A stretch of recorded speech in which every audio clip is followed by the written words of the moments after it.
السلام علیکم اسٹوڈینٹس، اردو کی کلاس میں خوش آمدید۔ تو آج ہم مضمون نویسی کریں گے علامہ محمد اقبال کے بارے میں۔ تو اسٹوڈینٹس میری ویڈیو جو ہے وہ آپ نے آخر تک دیکھنی ہے۔ تو چلے شروع کرتے ہیں۔ علامہ محمد اقبال ایک عظیم شاعر، عظیم مفکر اور مسلمانوں کے عظیم رہنما تھے۔ وہ 9 نومبر 1877 کو سیالکوٹ کے ایک شریف گھرانے میں پیدا ہوئے۔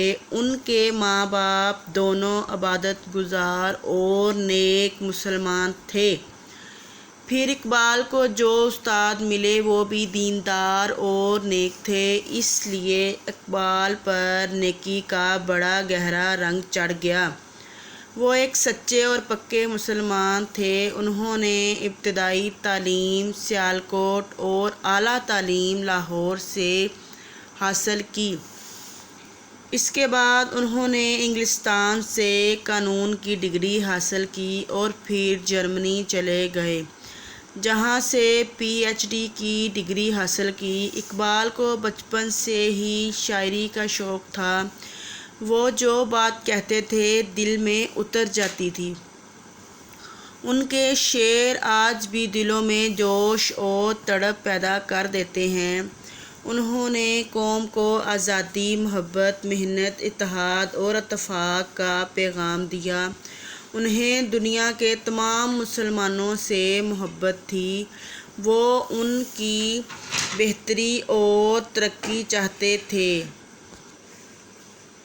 وہ ساری دنیا کے مسلمانوں کو ایک ملت سمجھتے تھے، اسی لیے ان کا پیغام پوری دنیا تک پہنچا۔ اقبال ایک ایسے عظیم شاعر تھے جو کہ بچوں، جوانوں اور بوڑھوں سبھی میں یکساں مقبول تھے۔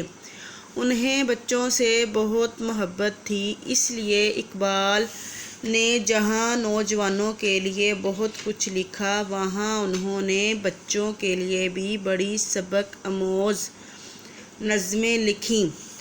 ہمارے پیارے وطن پاکستان کا تصور بھی علامہ اقبال نے ہی پیش کیا۔ انہوں نے کہا تھا کہ مسلمان ایک جداگانہ قوم ہے۔ جنوبی ایشیا میں مسلمانوں کی ایک الگ ریاست ہونی چاہیے۔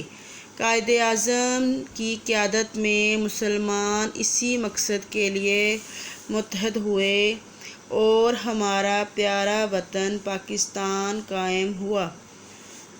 پاکستان بننے سے چند سال پہلے 21 اپریل سن 1938 کو علامہ اقبال وفات پا گئے اور بادشاہی مسجد لاہور کے پہلو میں دفن ہوئے۔